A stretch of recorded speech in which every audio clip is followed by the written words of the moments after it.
Bueno, pues hola a todos, soy José Carlos Fernández, bienvenidos a un nuevo video del curso Instituciones de Derecho Privado 2 de la Facultad de Derecho de la Universidad Católica. En este video vamos a entrar al tema de la prescripción y de la caducidad. ¿Ya? Ambos conceptos se refieren al hecho de que el paso del tiempo hace que alguno que tenía un derecho a requerir algo, a exigir algo, ¿ya? Que tenía algún tipo de situación a su favor, pierda ese derecho, ¿ya? Tienen cada uno sus particularidades, la prescripción y la caducidad, pero básicamente eso es lo que está detrás. Eso es algo que podría resultar algo contraintuitivo, ¿no? ¿Por qué el hecho de que pase el tiempo, ¿no? Debería ser liberar a alguien que tiene algún tipo de compromiso, ¿no? O que a cambio de algo tenía que hacer algún tipo de prestación, ¿no? ¿Por qué el tiempo que debería liberar a esas personas, ¿no? ¿Por qué el paso del tiempo, el solo paso del tiempo debería liberar a esas personas? La respuesta a eso es que en realidad en la sociedad, en el entendimiento de las personas, sí el paso del tiempo tiene un efecto, no, no es una cuestión neutral, no es una cuestión que digamos, sea sin importancia el hecho de que una acción pase el tiempo y no se ejercite, ¿ya? Eso es un poco de lo que recogen estas instituciones, ¿no? Hay una suerte de sentimiento de que, y digamos, cuando se habla de esto, a veces se refiere al caso famoso de Jean Valjean, este personaje de Los Miserables de Víctor Hugo, ¿no? Este escritor romántico del siglo XIX. Lo que se dice es, piensen en ese caso, en la situación de incertidumbre en la que se encuentra una persona de ser perseguida y perseguida a lo largo del tiempo y a lo largo de los años, ¿no? Y no existir una suerte de fin a esa situación de incertidumbre de estar siendo perseguida por tanto tiempo, ¿no? Eso lógicamente se refiere, se pone como ejemplo cuando se habla de la prescripción a nivel penal, ¿no? De la acción penal, pero aplica también para lo que estamos viendo acá en cuanto a la prescripción y la caducidad. En realidad, hay algo en cuanto al paso del tiempo que nos hace pensar que sí deberíamos permitir que ese paso de tiempo y quizás esa inacción de parte de la persona que tiene el derecho a su favor, ¿no? Debería generar en cuanto a la extinción de las obligaciones, en cuanto a la extinción de las situaciones jurídicas, ¿ya? Otro ejemplo que me parece que puede graficar un poco eso es que he encontrado respecto de un estudio que hace Arguedas, José María Arguedas en España. Ya él va a estudiar a España el tema de las comunidades, ¿ya? Pero cuando va a algunos pueblos en la zona de Castilla y León en España, estudia justamente cómo interactúan estos pueblos respecto de las áreas comunes o las tierras comunes de su pueblo, ¿no? Y dice lo siguiente, sorprendido de que, digamos, se dejen sin cultivar y se dejen algo descuidadas comparadas con los espacios que pertenecen a cada uno de los pobladores. Dice lo siguiente, aparentemente la posesión de un lote por más de un año hace surgir la perturbadora idea de que la tierra empieza a convertirse en propiedad individual, en tanto que disfrutándola solo un año, ignorando por entero qué parte del común ha de tocarle a cada vecino, la propiedad comunal aparece como mucho más sólidamente comunal.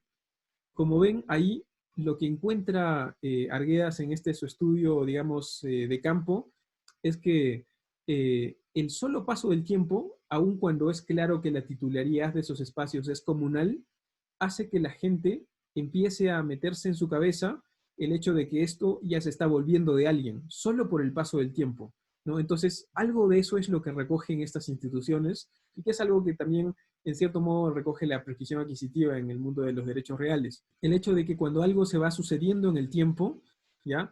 Esa situación se va asentando, ¿no? Eso es algo que aparentemente, no solo en España, sino en general, tenemos las personas y que por eso, digamos, el derecho recoge esa situación y le establece un límite, ¿no? Para el ejercicio de las acciones, ¿no? A través de la prescripción o a través de la caducidad, ¿no? Eso es un poco lo que está detrás de esta institución, aun cuando en cierto momento podría parecer un poco contraintuitiva.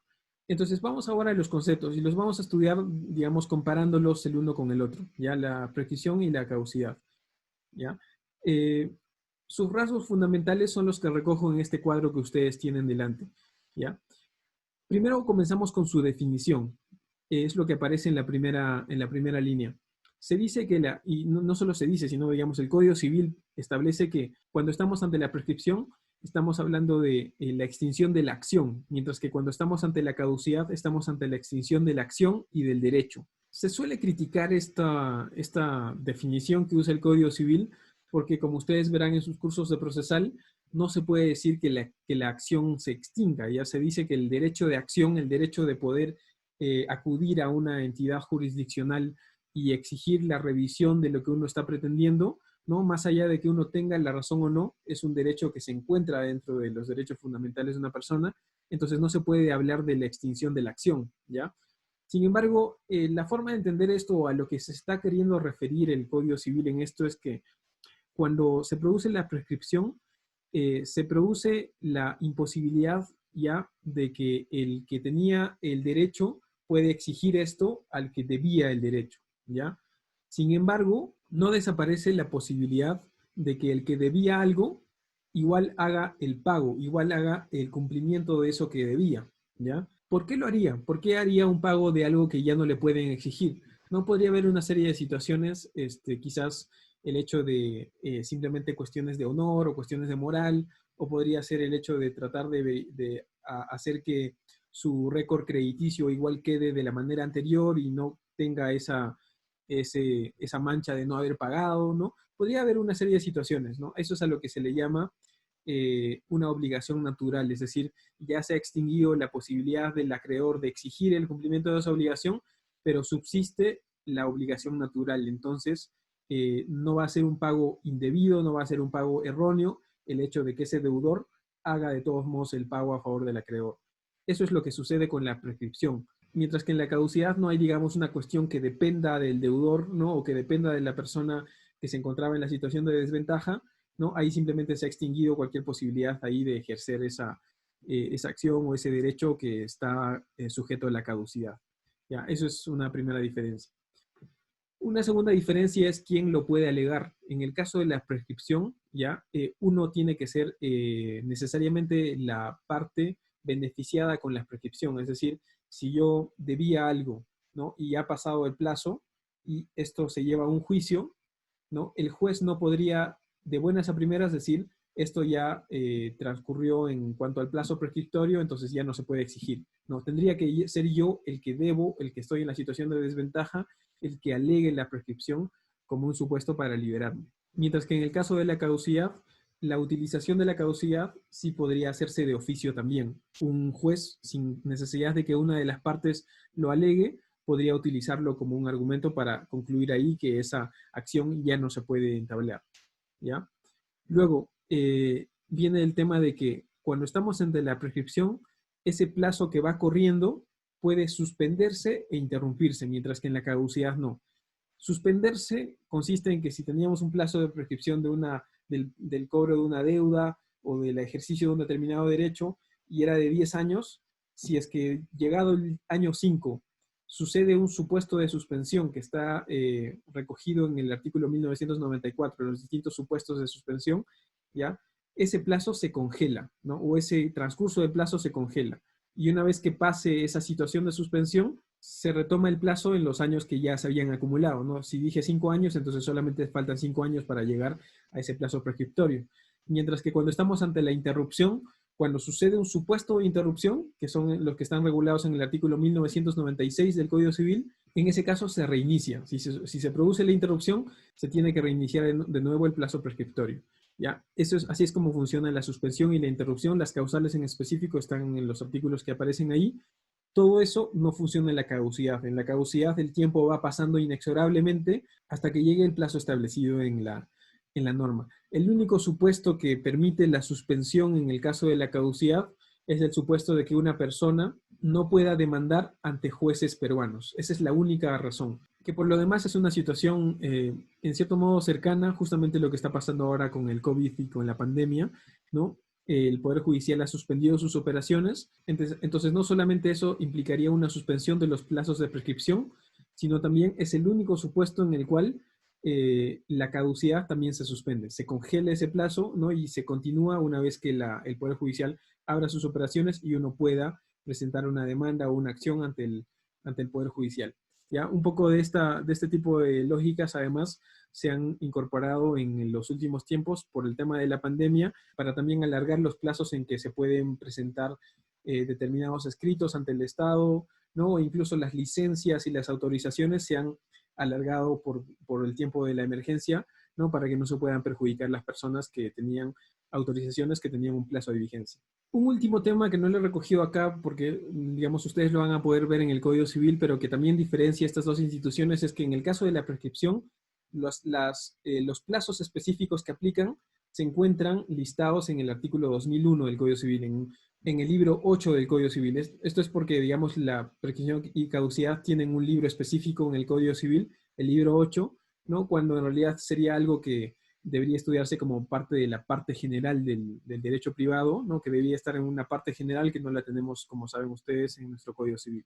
¿Ya? Ahí se encuentran listados los respectivos plazos de prescripción, ¿no? De 10 años, de 7 años, de 2 años, etcétera, en función a determinadas consideraciones, ¿ya?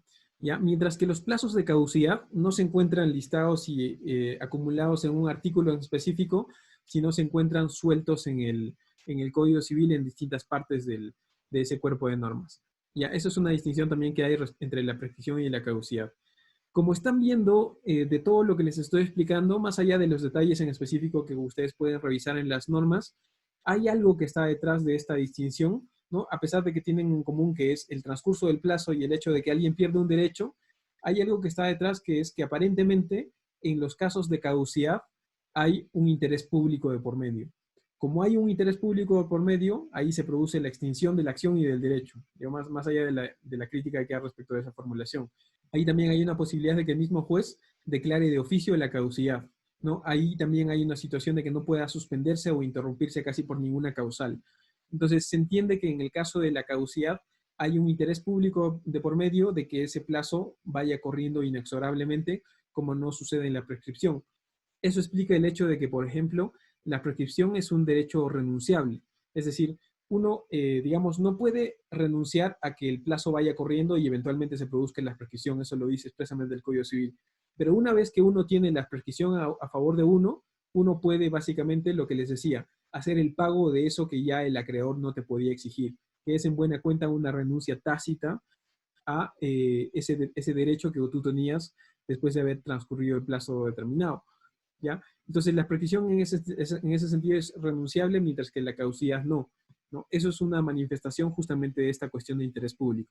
Ahora, el tema es que, si bien uno cuando revisa las causales de caducidad o los plazos de caducidad que establece el Código Civil, que están muchos de ellos en la parte de familia, en la parte de sucesiones, y podría entender algún tipo de situación de interés público ahí, cuando uno encuentra causales de caducidad en la parte de contratos parte general o en la parte de contratos típicos, a veces no queda tan claro por qué en esos casos se ha puesto un plazo de caducidad y no un plazo de prescripción. No es en realidad una distinción tan claramente establecida en el Código Civil. Sin embargo, debemos entender que cuando se ha puesto un plazo de caducidad es porque ahí, para el ordenamiento, era importante que ese plazo corra de manera inexorable, ¿no? En base a algún tipo de interés público, ¿no? Entonces, esa es un poco la lógica que se encuentra detrás de la distinción entre la prescripción y la caducidad en el libro octavo del Código Civil, que es parte también de lo que teníamos que ver en este punto. ¿Ya? Entonces, eso en cuanto a este punto, lo dejamos ahí y nos vemos en el siguiente video. ¿Ya? Adiós.